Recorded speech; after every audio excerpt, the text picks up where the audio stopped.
Somebody asked me to do a walk around on the 73 401 Javelin AMX in Cordoba Brown. So here we go. I spent a little bit of time over the weekend trying to bring a little bit more luster to the original factory paint, and it's pretty nice. Probably could use one more hand buffing because I used a machine, but it certainly has a shine back to it, and you can see in the quarter panel where we redid the metal, there's a little bit of color differentiation, which is the difference between 50-year-old paint and paint that's a couple of weeks old. So as I walk around, clearly this car is going to be in need of a paint job, but it's certainly presentable now. And if somebody wanted a solid metal car with the body panels pretty straight, this is a pretty good car to do that with.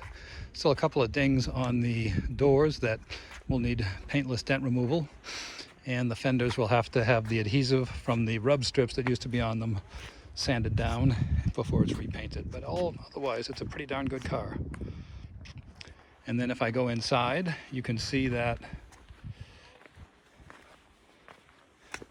it's got an aftermarket 5-speed transmission in it, which came out of a Mustang, and it's got some pretty cool looking gauges up here. But otherwise the upholstery is in good shape.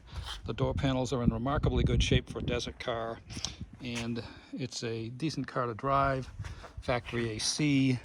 And other than that big goofy shifter handle, which I will replace if I keep it, it's pretty darn nice. So I'll get inside and reach in and open the hood latch so that we can peek underneath the hood and see what we have there.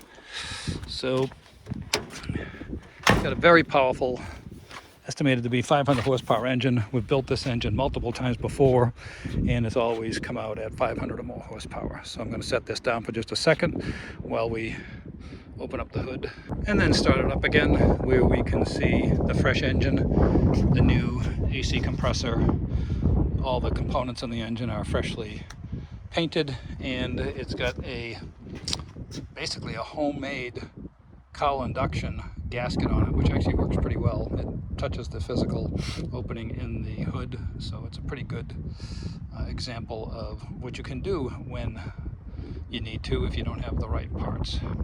And then if you look underneath, you can see that it's got the Calvert Racing Caltrax in it, as well as the monoleaf spring, and it's got a custom exhaust system in it exiting in front of the rear wheels, which is very raspy and pretty darn loud.